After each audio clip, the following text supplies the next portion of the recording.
नमस्कार दोस्तों, मैं आप सभी के लिए लेके आई हूँ कुमार गौरव सर के online paid course GK GS Brahmastra batch का रिवीजन क्लास। जैसा कि हमें पता है बायोलॉजी की क्लास चल रही है ब्रह्मास्त्र बैच में। यदि आप चैनल पर नए हो तो चैनल को सब्सक्राइब अवश्य करें ताकि आपको नोटिफिकेशन मिलता रहे। चलिए शुरू करते हैं आज की क्लास, जिसमें कि हम डिजीज़ के बारे में पढ़ रहे थे पिछले वीडियो में। उसी का पार्ट 2 वीडियो है प्रोटोजोआ जनित रोग। इसकी ट्रिक है पापा काम पे सोते हैं, यानी प्रोटोजोआ से होने वाली बीमारी।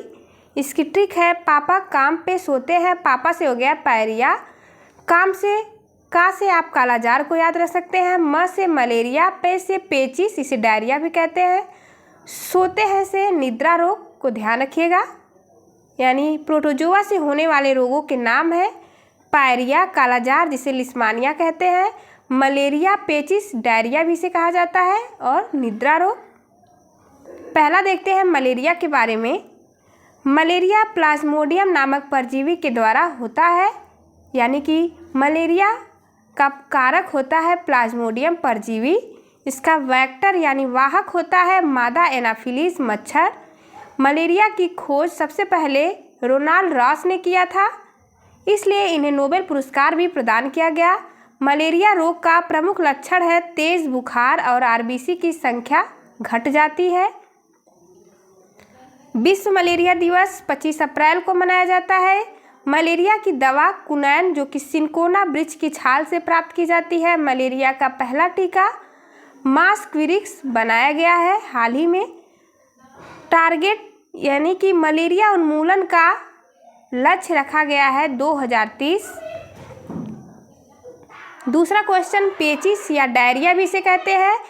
एंटमीबा हिस्टोलिका नामक परजीवी के द्वारा पेचिस या डायरिया नामक बीमारी होती है। इसमें प्रभावित अंग आंत है।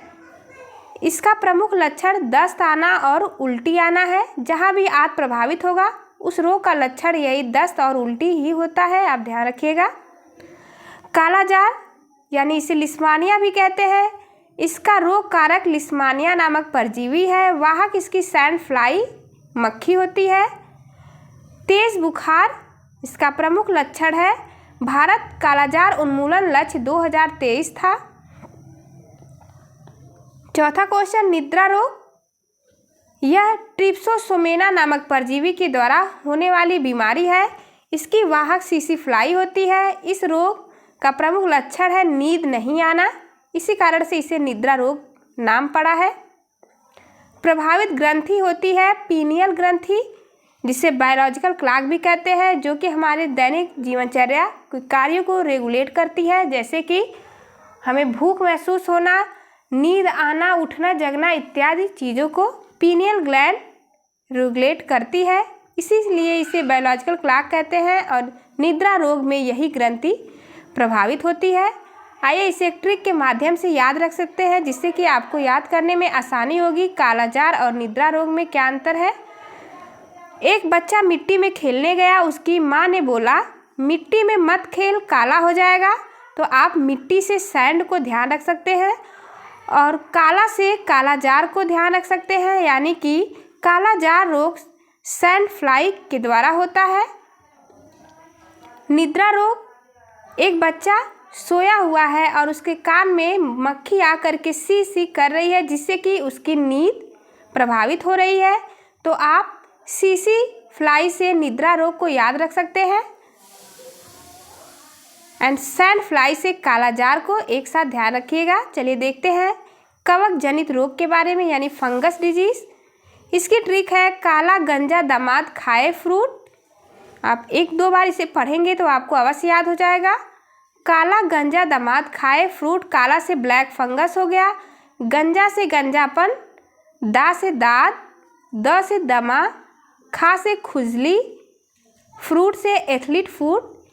ब्लैक फंगस में आँख प्रभावित होती है, गंजापन में बाल प्रभावित होता है, दा यानी कि दाद से त्वचा प्रभावित होती है, और दमा में श्वसन तंत्र प्रभावित होता है।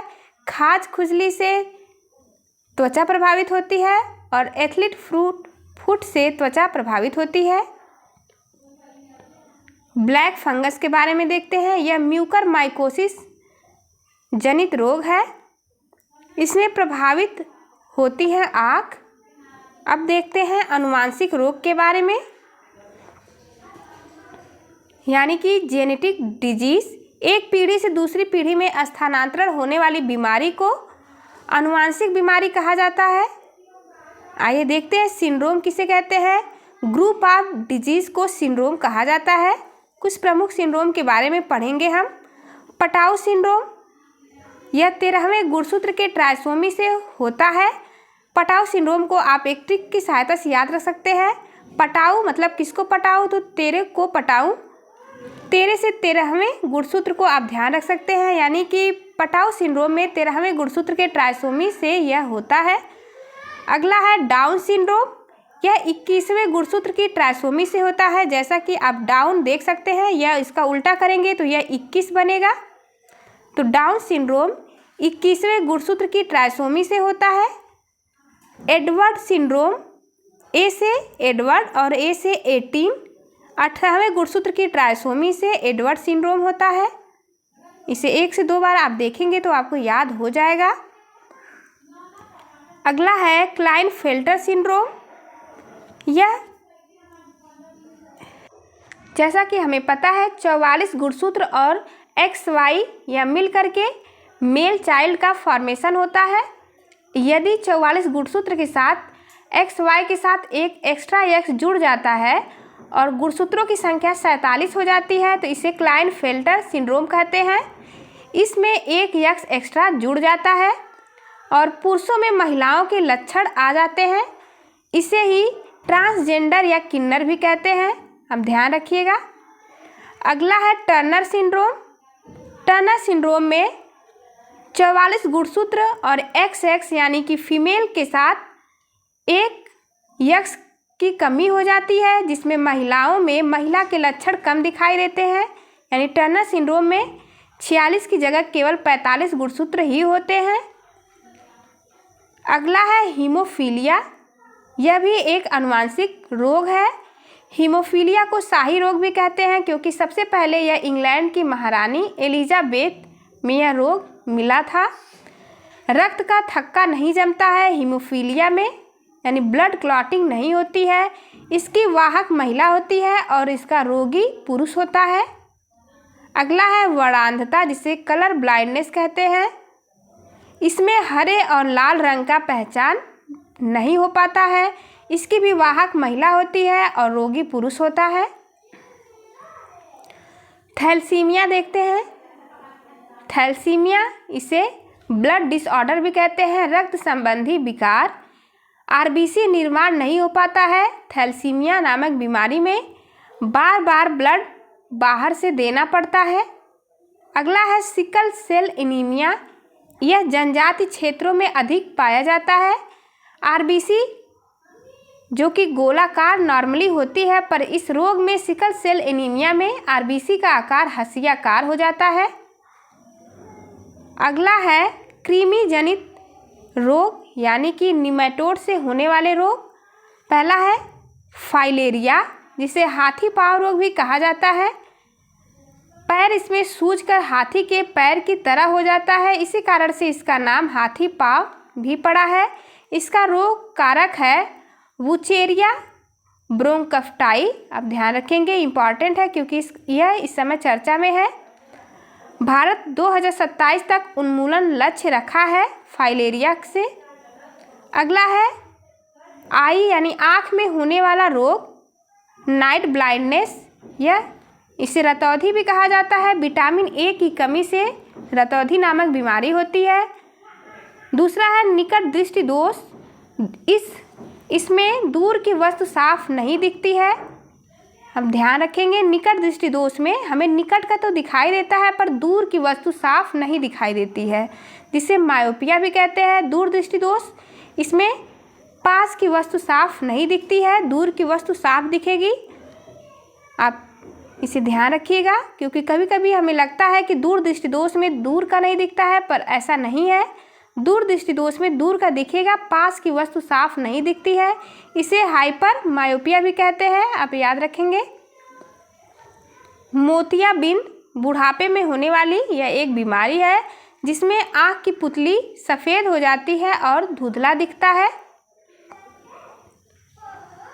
अगला है ग्लूकोमा, इसे काला मोतियाबिंद भी कहते हैं। निकट दृष्टि दोष में कौन सा लेंस प्रयोग होता है? तो अवतल लेंस प्रयोग होता है।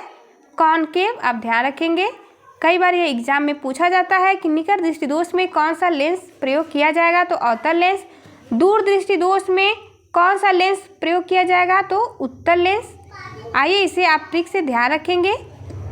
बड़े वाले शब्द को बड़े से और छोटे वाले शब्द को छोटे से मिलाएंगे, यानी निकट में जैसा कि हम देख रहे हैं तीन वर्ड है, और अवतल में भी 4 है, दूर में 2 है और उत्तल में 3 है।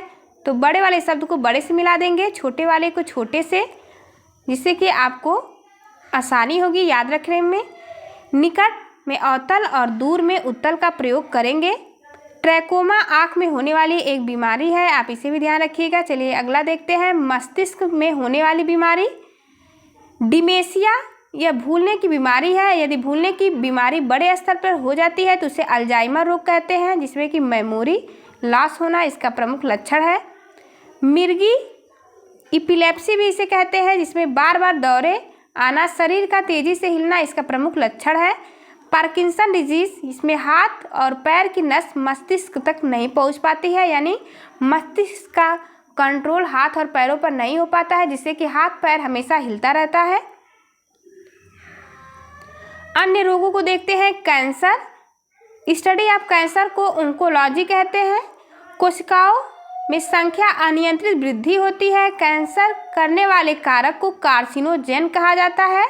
वर्ल्ड कैंसर डे 4 फरवरी को मनाया जाता है। कोबाल्ट 60 कैंसर के इलाज में प्रयोग किया जाता है। अगला है जो कि मोस्ट इम्पॉर्टेंट है, मिनीमाटा रोग। यह पारे या मरकरी के अधिकता से होता है। इसका प्रमुख प्रदूषक पारा होता है, आप ध्यान रखेंगे। माता मारती है, आप इसे ध्यान रख सकते हैं। माता से मिनीमाटा हो गया और मारती से मरकरी। अगला है इटाई रोग, यह कैडमियम के प्रदूषण से होता है। कैंडी मिठाई से भी आप इसे याद रख सकते हैं।